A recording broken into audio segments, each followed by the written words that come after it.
गुरु माता जो हमेशा कई तरह से हमारे हित का ख्याल रखती हैं, हमारी आध्यात्मिक प्रगति की देखरेख भी करती हैं।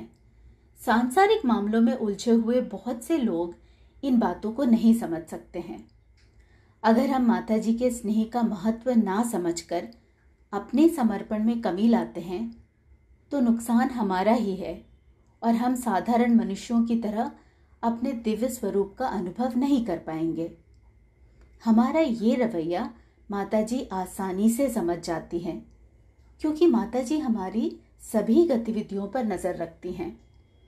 माता जी केवल हमारी गुरु ही नहीं, जब हम मरुभूमि में खोए बच्चे की तरह संघर्ष कर रहे होते हैं तो वो हमारे स्तर पर उतरकर हमारी मदद करती हैं। वो हमें उठाती हैं, पकड़ती हैं, हमारा शुद्धिकरण करती हैं और हमें फिर से अपने पैरों पर खड़े होने में मदद करती हैं। लेकिन विचार करने वाली बात यह है कि क्या हमें माता जी को इस परेशानी वाली स्थिति में डालना चाहिए? हमें इस पर हर पल गंभीरता से आत्मनिरीक्षण करना चाहिए।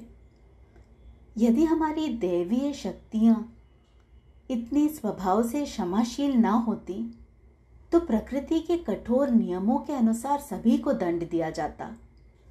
काशी विश्वनाथ अथाह दया के साथ एक ऐसे अद्भुत आदि गुरु हैं। काशी दर्शन ही कई जन्मों में किए गए पापों को नष्ट करने के लिए पर्याप्त है और सर्वेश्वर स्वामी हमें सद्गुणों या गुणों के साथ फिर से जीवन शुरू करने का अवसर प्रदान करते हैं। शायद इसीलिए काशी को आनंद कानम या आनंद का धाम कहा जाता है।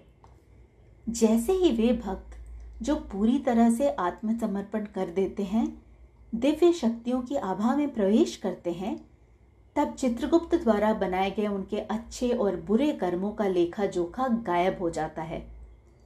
ऐसा कहा जाता है कि सूची तब काल भैरव स्वामी और दंड पानी तक पहुंचती है।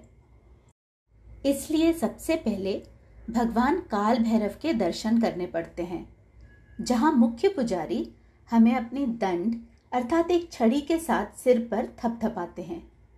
ये इंगित करता है कि दंड का एक दौर खत्म हो गया।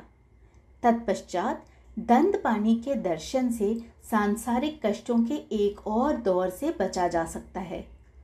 बाद में कोई और पाप ना करने की प्रतिबद्धता के साथ वे काशी रक्षा धागा बांधते हैं। प्रसाद के रूप में अपनी प्रतिबद्धता को प्रस्तुत करते हुए वे श्री काशी विश्वेश्वर के दर्शन, श्री अन्नपूर्णा देवी के प्रसाद और श्री विशालाक्षी माता से आशीर्वाद प्राप्त करते हैं और दिव्य रूप से धन्य होते हैं। ये एक ऐसा ही अवसर है कि हमारे परम गुरु हर गुरु पूर्णिमा पर हमें आशीर्वाद देते हैं।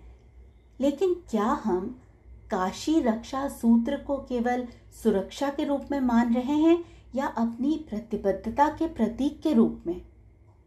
ये ही प्रश्न आत्मनिरीक्षण के लिए हमारे भीतर से आना चाहिए।